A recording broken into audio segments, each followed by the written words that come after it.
Hola, otra vez mi gente, estando en fin de semana, y para que no estés aburrido, haré que pierdas el tiempo en este video con preguntas y dudas innecesarias pero de igual de interesantes, así que relaja esas neuronas y disfruta.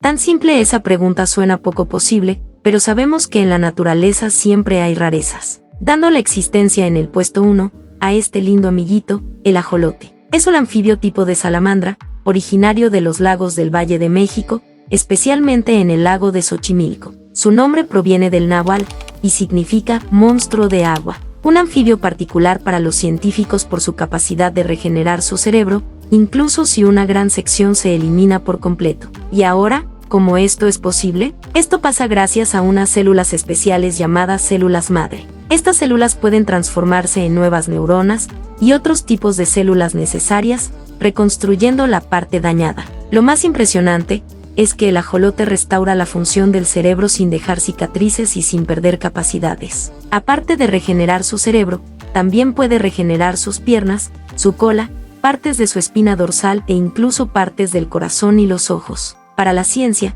esta capacidad podría ayudar en el futuro a curar enfermedades humanas. Estudiarlo podría darnos pistas para reparar órganos o sanar lesiones graves en personas. Es una lástima que este anfibio con esas habilidades se encuentre hoy en peligro de extinción.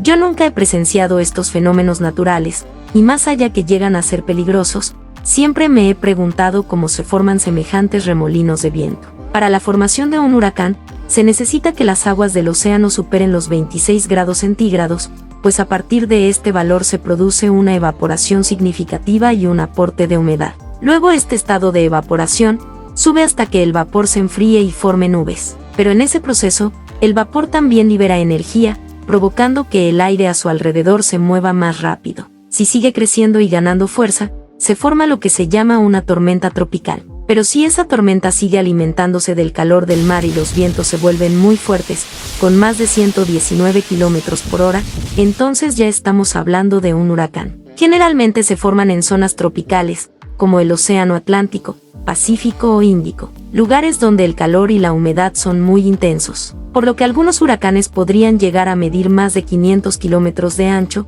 y sus vientos pueden durar por varios días. Este sí podría considerarlo más presionante, la verdad.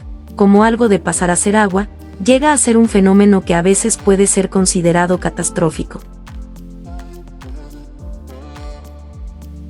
Más bien, ¿qué serían las estrellas fugaces? Aquellas que tal vez en tu niñez le hayas pedido un deseo, pues también son conocidas como meteoroides, ya sean partículas de hielo, polvo o roca. Son un fenómeno astronómico, que ocurre cuando pequeñas partículas de polvo y roca que provienen del espacio, ingresan a la atmósfera de la Tierra y se queman debido a la fricción con el aire a medida que caen a gran velocidad.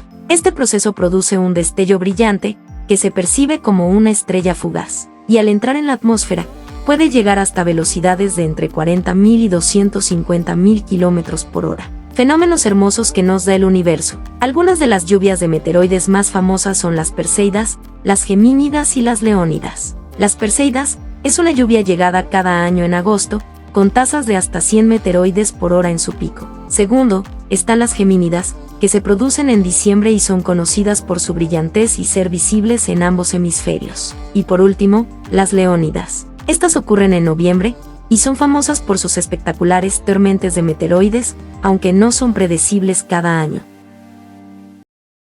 Si ya estás aquí, entonces te diré que puedes suscribirte y dándole like para seguir viendo más de este tipo de videos. Eso me ayudaría mucho a seguir creando contenido. Ahora sí, sigamos.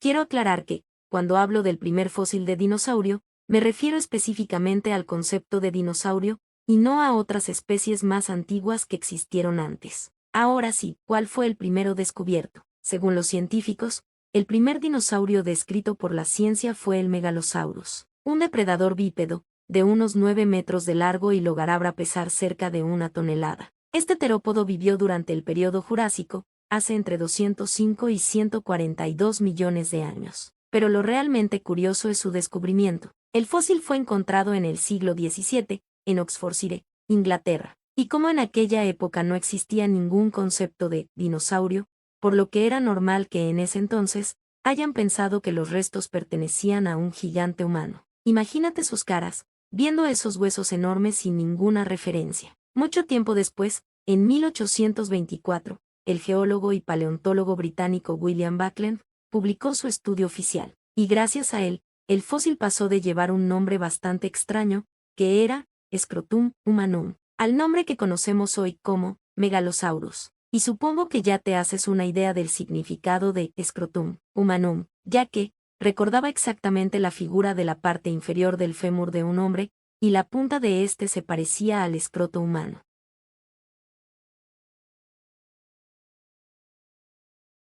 Seguramente lo conoces y ya hayas escuchado muchas historias acerca del famoso Everest, ya sean trágicas o históricas, pero ya te han dicho cómo fue su formación. Bien, el Everest se encuentra en el corazón de la cordillera del Himalaya, una cadena montañosa que se extiende por varios miles de kilómetros a través de Asia. Su origen es el resultado de la colisión de dos placas tectónicas masivas, que son la placa indoaustraliana y la placa euroasiática. Esto comenzó hace aproximadamente 50 millones de años. En esa época, la gran masa de tierra que hoy es India no estaba unida a Asia. India era una isla flotando al sur, moviéndose lentamente hacia el norte. Con el paso del tiempo, esa placa tectónica, la placa india, chocó contra la... El choque provocó que los bordes de ambas placas comenzaron a plegarse y empujarse hacia arriba. Ese levantamiento formó una cadena montañosa enorme, lo que hace llamar el Himalaya, y dentro de esa cordillera se formó su pico más alto, el monte Everest, que hoy en día mide 8.848 metros de altura sobre el nivel del mar. Lo más impresionante es que hay descubrimientos de fósiles de criaturas marinas en la cima de Everest. Eso es prueba de que esa zona estaba bajo el mar hace millones de años, antes del choque. Actualmente, debido a que las placas siguen empujándose, el monte crece unos 4 a 5 milímetros por año.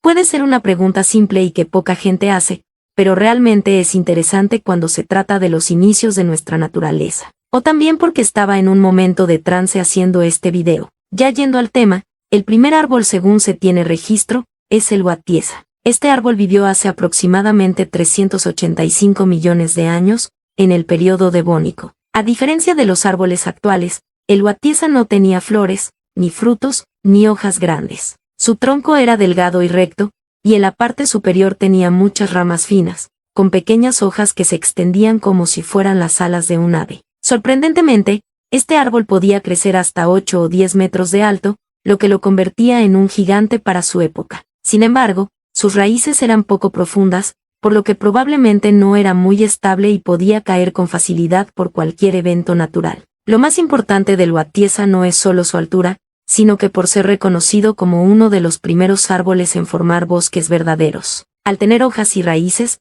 podía absorber dióxido de carbono del aire y liberar oxígeno, como cualquier árbol actual. Y entonces, ¿cómo fue su descubrimiento? Esto data en el año 1870, cuando unos científicos encontraron troncos fosilizados muy extraños en el pueblo de Gilboa, en el estado de Nueva York, Estados Unidos. Eran troncos largos y rectos, pero más allá de eso, no hubo otro hallazgo que muestre cómo era el resto de esos fósiles, ya que solo se había encontrado la parte inferior. Pero, no fue hasta que, en el año 2005, un grupo de paleontólogos encontró las partes superiores del árbol, es decir, las ramas y la copa. Con esas piezas, los científicos lograron reconstruir cómo era el árbol completo, y le dieron oficialmente el nombre Watiesa. Como digo, no sé en qué usarás esta información en la vida cotidiana, pero ojalá y te haya gustado para perder el tiempo. Suscríbete y sale like si te ha gustado. Nos vemos en la próxima. Adiós.